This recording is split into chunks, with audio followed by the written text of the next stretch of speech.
Hadir, Pak. Ya, Muhammad Farel, Rayhan Hadir, Fadila, Pak. Dendra Adli. Tampilin ininya, page-nya dulu. Ditunjukkan. Ya, Nesa, Farel, Rayhan Fadila, Farah Adnadita, Najib Rasyad.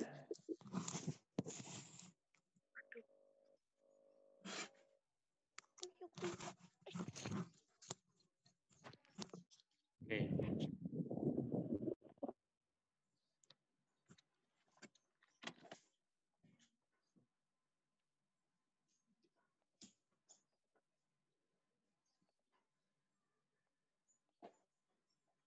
Oke, pembelajaran hari ini kita mulai.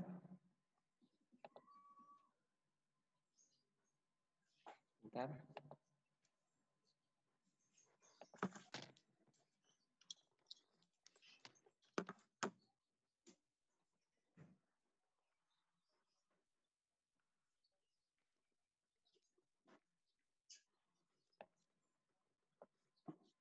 Terlihat ya PowerPoint-nya? Udah, Pak.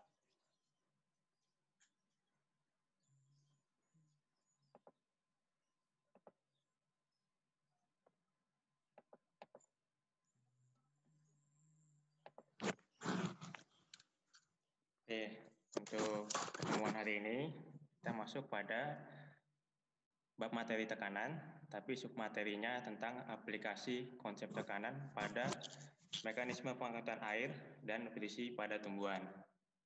Nah, sebelumnya ya kalian sudah mempelajari materi tentang tekanan pada zat padat, cair, dan gas.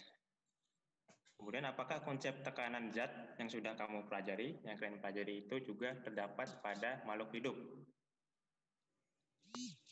Menurut kalian bagaimana? Mungkin bisa. Ada nggak kira-kira tekanan yang terjadi pada makhluk hidup? Ada kayaknya. Rasyad?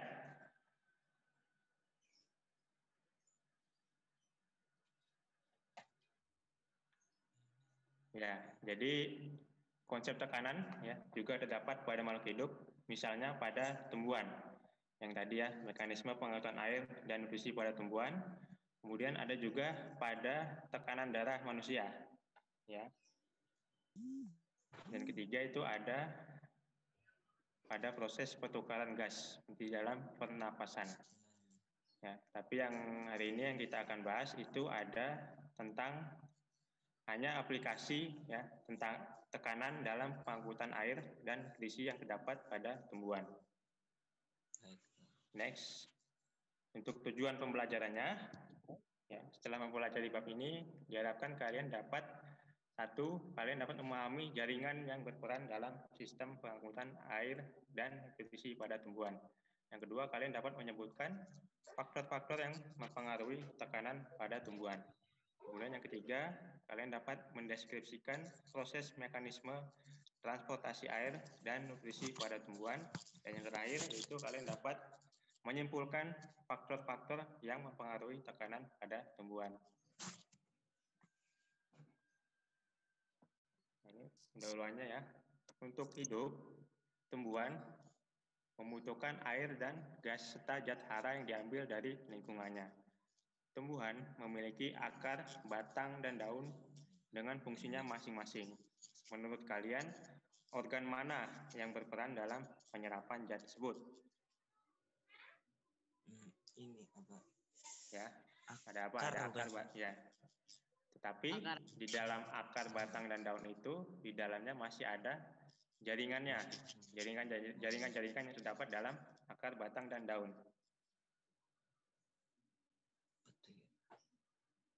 Nah, untuk proses pengangkutan air dan zat hara ini dibagi dua ya. Untuk tumbuhan tingkat rendah, contohnya seperti tumbuhan lumut. Yang ini, yang paling atas, itu kan dia proses pengangkutannya, mekanismenya terjadi ke seluruh tubuhnya. Dia menggunakan rizoid ya. Rizoid itu mengganti akar pada lumut. Jadi rizoid itu untuk menempel pada substrat ya. Kalau lumut itu biasanya pada batu. Kemudian untuk penyerapannya dengan rizoid ya, sehingga penyerapan atau pengangkutan air dan nutrisinya ini bisa dialirkan ke dalam seluruh bagian dalam tubuh lumut. Untuk pada tumbuhan tingkat tinggi, yang kedua itu seperti contohnya pada tumbuhan berbiji atau spermatofita. Ya, nah ini yang akan kita bahas yang ini ya, pada tumbuhan tingkat tingginya. Pengangkutan airnya yang dilakukan di dalam pembuluh. Ya, pembuluh itu ibaratnya seperti pipa ya atau sedotan.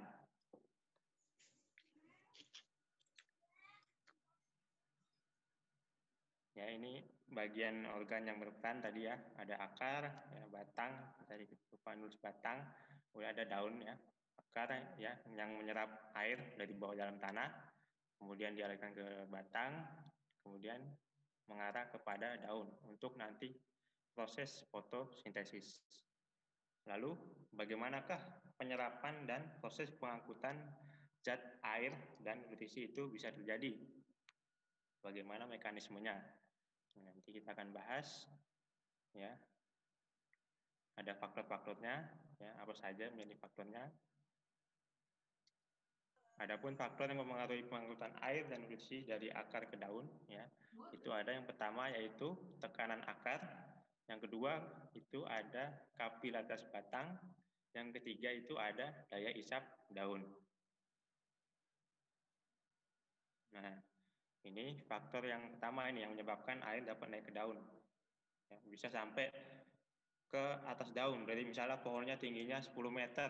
Nah, itu kira-kira bagaimana tuh air bisa diserap ke bagian atas tumbuhan, dari ujung akar paling bawah sampai ke ujung daun paling atas.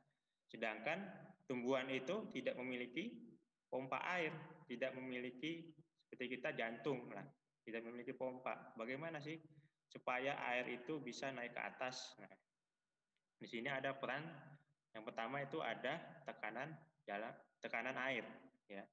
Itu di dalam akar ya. Maksudnya tekanan akar itu dipengaruhi oleh dalam akar ini ya. Itu ada penyerapan air secara osmosis. Apa sih osmosis? Osmosis adalah gerakan air ya dari larutan yang kurang pekat. Maksudnya kurang pekat itu apa?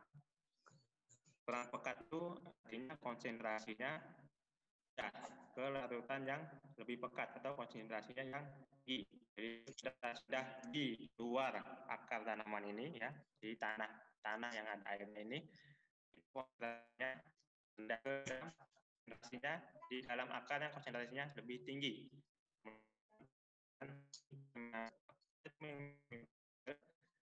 Permeabel adalah atau dinding pemisah ya, yang hanya dapat dilalui oleh air dan zat tertentu. Nanti saya kasih lihat videonya. Nah, ini proses tekanan akar ya. Dari luar air masuk ke dalam bagian di dalam itu ada rambut, kemudian masuk lagi ke dalam epidermis, ya, masuk lagi ke dalam. Ya, di sini ada semi permeabelnya, baru masuk ke bagian stel. Sudah pelajari ya, jaringan bagian-bagian dari tumbuhan di kelas 7 ya. Ini tahapannya pada tekanan akar yang pertama itu air mineral terlalu dalam tanah masuk ke dalam sel rambut ya, secara otomatis kemudian masuk ke dalam epidermis, ke dalam korteks endodermis, dan nanti baru dari sini arahkan lagi ke atas ya, ke bagian silam batang.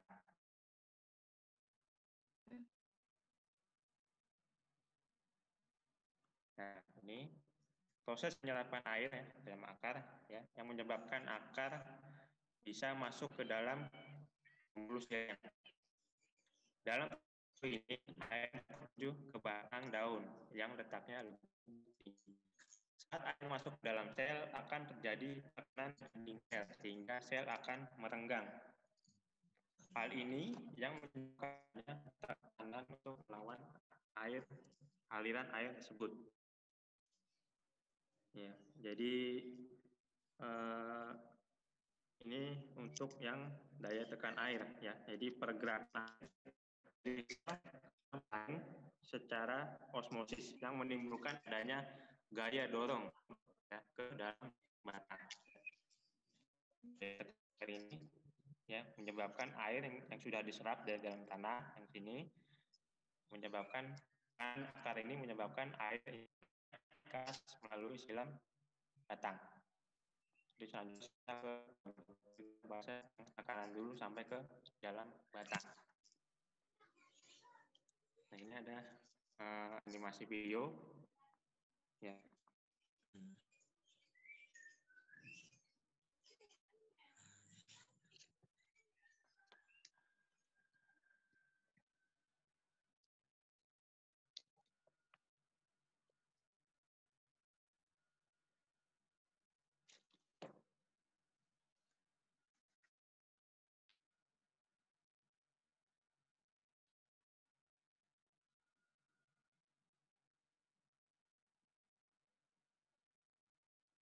Nah ini rambut akar ya untuk penyerapannya.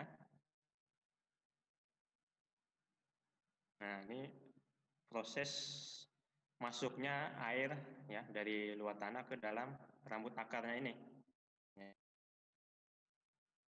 Nah ini konsentrasi ya ini garam ya air dan garam di luar akar itu rendah ya. Nah nanti dia akan masuk ke dalam rambut akarnya ini yang memiliki konsentrasi yang lebih tinggi dibandingkan yang di luar. Bagaimana cara masuknya?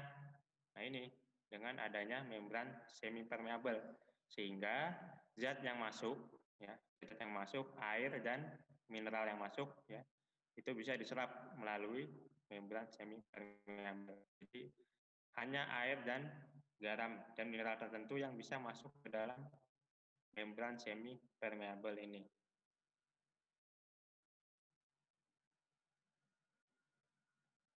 Lanjut.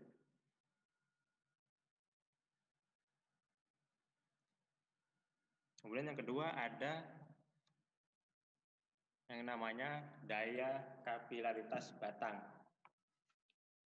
Air dapat diangkut dari akar ke seluruh tubuh tumbuhan karena adanya daya kapilaritas batang. Apa sih daya kapilaritas batang?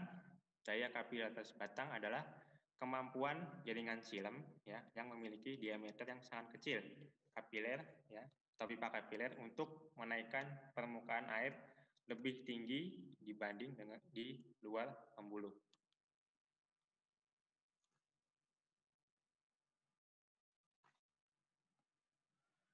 Nah, daya kapilaritas ini dipengaruhi oleh adanya gaya kohesi dan gaya adhesi. Kohesi sendiri adalah gaya antar molekul dengan zat yang jenis.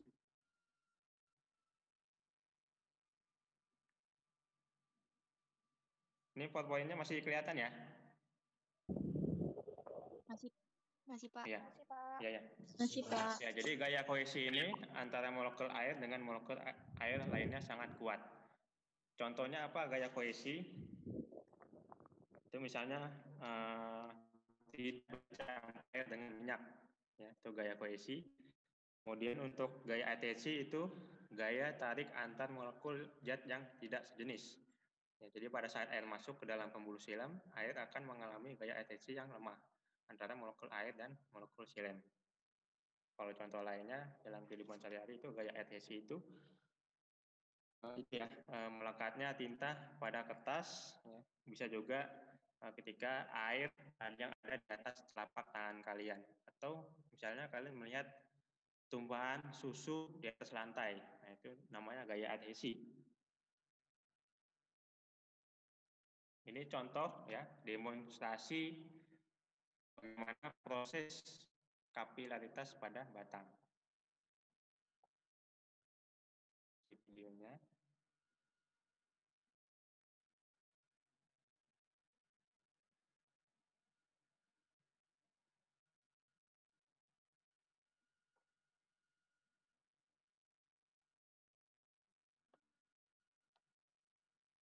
Ya, dia menggunakan bahannya itu ada bunga sedap malam dan bunga kaca air. Ada pewarna makanan.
Ya, itu tadi contoh ya, demonstrasi saja dengan bunga pencur air dan bunga sedar malam ya. Jadi untuk membuktikan adanya daya kapilaritas pada batang. Bentar.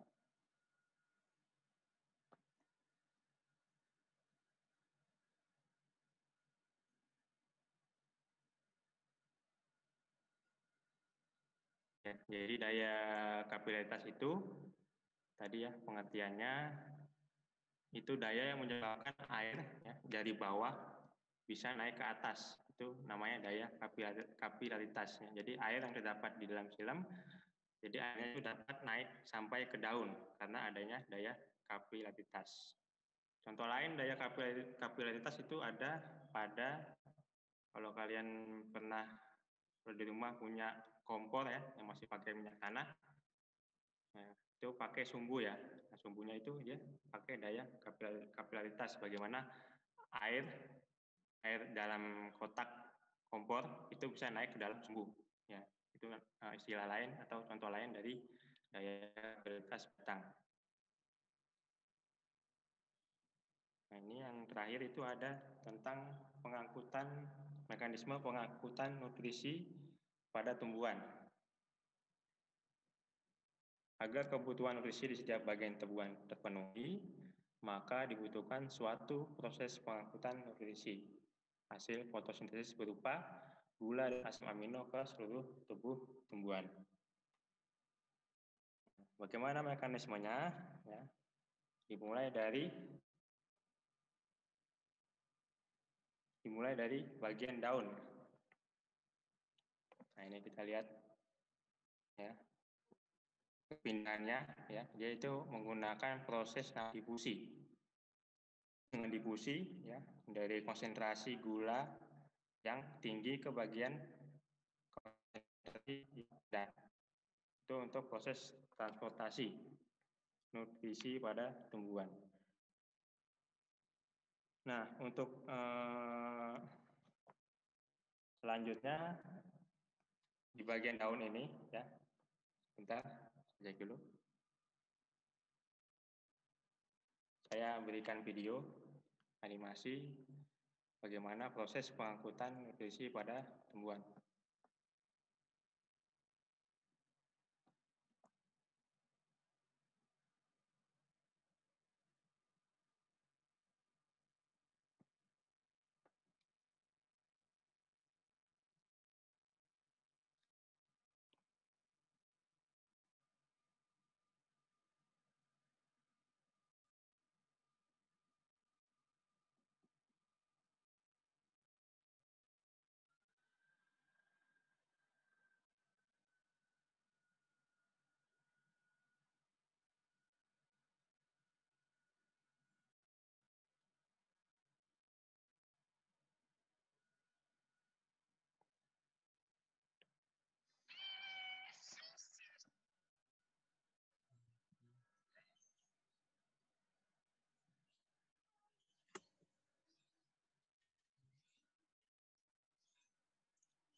Nah, ini ya, transpirasi ya, itu adalah proses penguapan pada daun.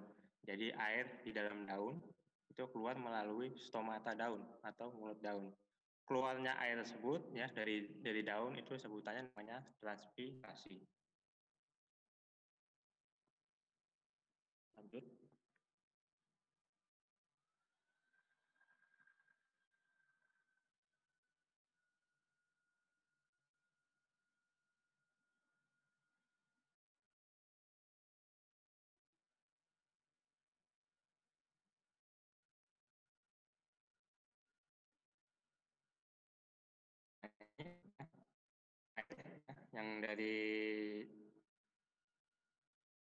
Yang dari pembuluh kayu ya. Jadi setelah proses penguapan atau transpirasi daun, otomatis kan air di dalam daun ini kan berkurang ya. Bagaimana cara memenuhinya? Nah, ini didapatkan dari batang. Nah, penyebabnya daun bisa menyerap air di dalam batang ini namanya ada daya hisap daun. Jadi daya menyebabkan jaringan dalam daun ini menarik air dalam batang, sebutannya daya isap daun. Karena adanya penguap, ya. Penguapan itu menyebabkan air dalam daun itu berkurang, sehingga terjadilah daya isap daun. Jadi air dalam daun itu digantikan oleh air dalam batang, dan air dalam batang digantikan oleh air dalam akar. Jadi saling berkaitan, ya, bersinergi, saling mengisi. Jadi selalu berulang-ulang seperti itu. Jadi air diserap dari dalam tanah, melalui akar, naik ke batang, ya, batang ini masuk ke dalam jaringan daunnya, ya, untuk kebutuhan proses fotosintesis. Nanti dari proses fotosintesis itu kan hasilnya ada berupa gula dan CO2. Ya, gulanya itu untuk memenuhi kebutuhan nutrisi pada tumbuhan.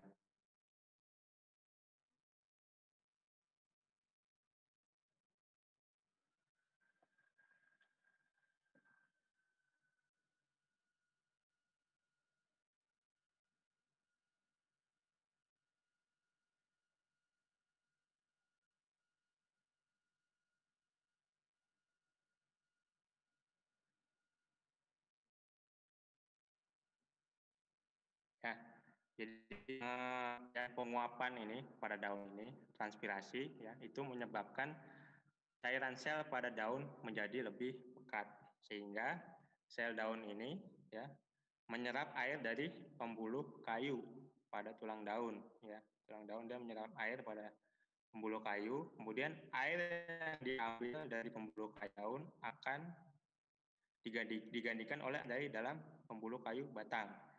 Air di dalam pembuluh kayu batang akan digantikan oleh air pada pembuluh kayu akar. Ya. Jadi seluruh proses tersebut akhirnya menimbulkan aliran air terus-menerus dari akar batang ke daun. Nah, tenaga yang ditimbulkan dari proses transpirasi atau penguapan itu disebut daya isap daun. Jadi daya isap daun adalah tenaga yang ditimbulkan dari akibat proses transpirasi. Ada yang mau ditanyakan? Enggak, Pak. Enggak, Pak. Kalau nggak ada yang mau nanya, saya yang mau nanya. Ya. Hah?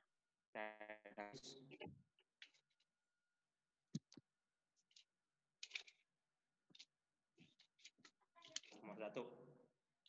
Air yang berada di dalam tanah masuk melalui sel-sel akar. Peristiwa tersebut merupakan pengangkutan secara Osmosis, Pak, yang C. Transmosis. Naysila Marta. Apa? Osmosis, Pak. Pak.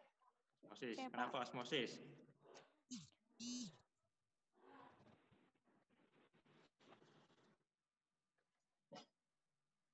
Kenapa osmosis? Nisa?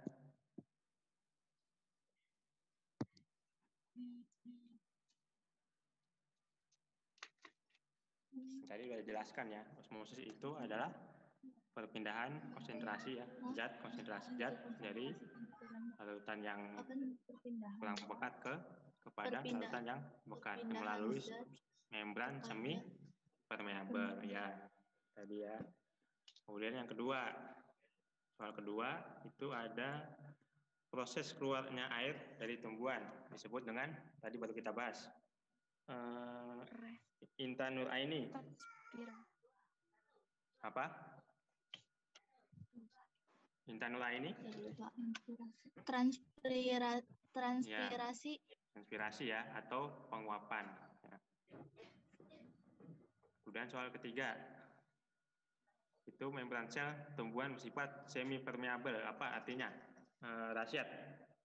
Ada Rasyad?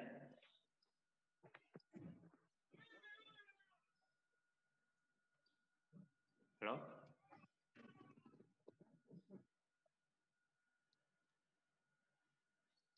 Jos Marel?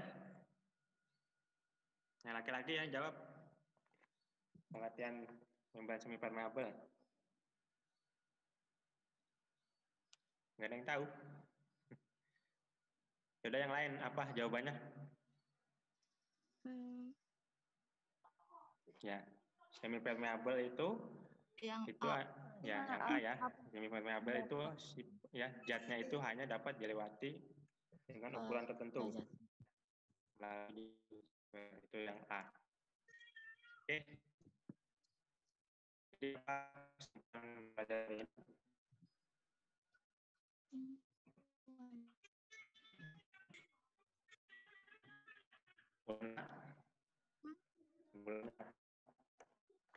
Dari tadi.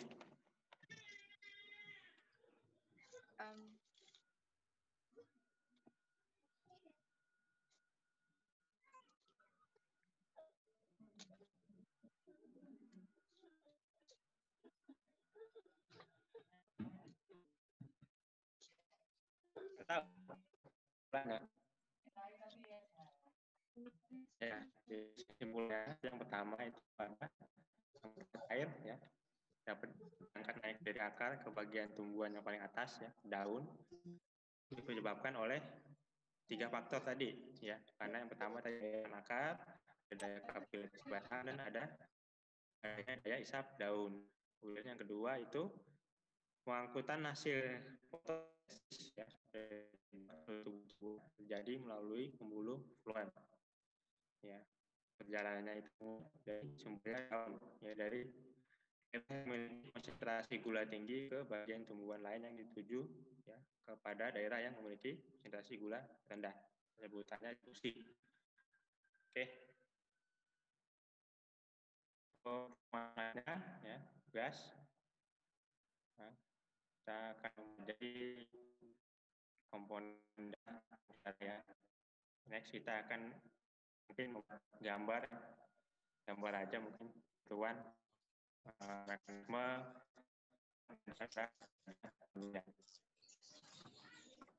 Oke, terima kasih. Ada yang mau ditanya lagi? Ada, Pak. Oke. Thank you.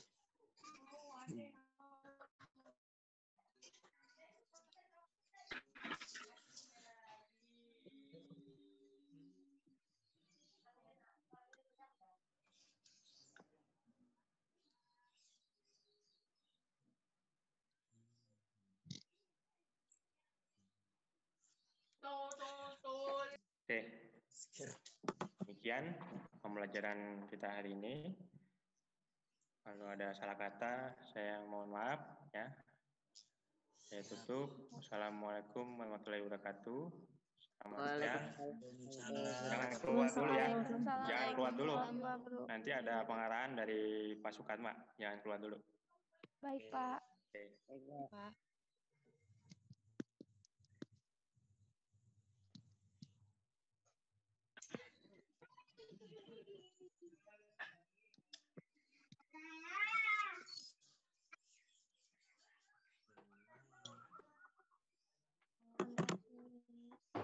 Ya Pak, terima kasih.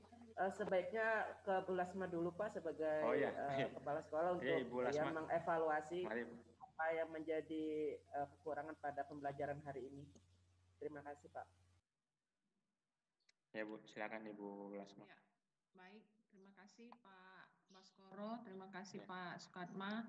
Assalamualaikum warahmatullahi wabarakatuh. Waalaikumsalam warahmatullahi wabarakatuh.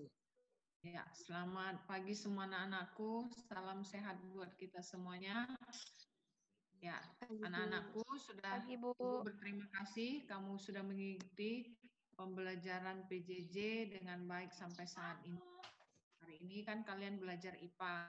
Mudah-mudahan apa yang disampaikan oleh Pak Baskoro dan nanti akan disampaikan lagi oleh Pak Sukatma itu jadi pembelajaran kamu semua ya.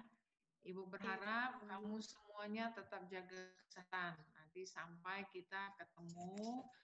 Mudah-mudahan nanti pelajaran baru ini bisa ketemu karena saya semua guru-gurumu sangat kangen, sangat rindu kepada kamu semuanya, ingin tatap muka. Ya kan? Ingin tatap muka semua ini ya. Mau. Ya. Untuk itu kamu tetap jaga kesehatan, belajar di rumah, tidak boleh berkerumun, tetap jaga 5M-nya, pakai masker, cuci tangan, kemudian menjauhi kerumunan, tidak berkelompok-kelompok atau keluar dari rumah, tetap jaga kesehatan supaya nanti kamu tetap sehat mengikuti pembelajaran selanjutnya ya. Ibu berharap kamu ikutin pembelajaran setiap harinya dengan baik ya, walaupun prosesnya online. Ya, Pak semuanya? Paham, Bu. Saja yang ingin Ibu sampaikan, semoga kamu makin pinter, tetap sehat. Salam buat Bapak Mama yang semuanya ya, Ibu dan Bapaknya ya. Selamat pagi semuanya, tetap semangat. Itu aja yang Ibu sampaikan. Assalamualaikum warahmatullahi wabarakatuh. Waalaikumsalam warahmatullahi wabarakatuh. Ya, saya boleh kasih masukan Pak Abbas? Bukannya untuk proses pembelajarannya, bukan untuk proses pembelajarannya, tapi saya perlu informasikan juga ke anak-anak kelas 8B. Saya hadir di sini juga program pendidikan karakter. Jadi saya mengasih dan mengobservasi ya, mengamati tentang karakter kalian dalam proses pembelajaran online seperti itu. Dan ini Pak Sukatma ada 2 akun, dan yang akun 1 untuk merekam. Tujuannya nanti akan Pak Sukatma edit dan upload di YouTube. Jadi kalau misalkan kalian lupa ataupun ingin melihat hasil pembelajaran hari ini, bisa dilihat di channel YouTube SMP YD ke-12 di YouTube. Kalian bisa menyaksikan hasil proses pembelajaran pada hari ini. Itu saja yang perlu Pak Sukatma sampaikan. Semuanya Pak Sukatma ucapin terima kasih banyak. Cukup Pak.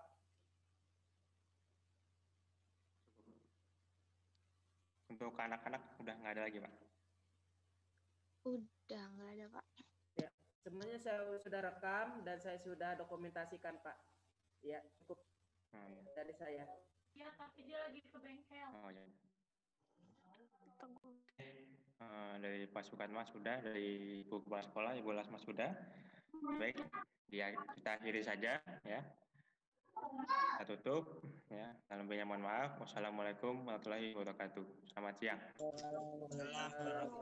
Waalaikumsalam warahmatullahi wabarakatuh.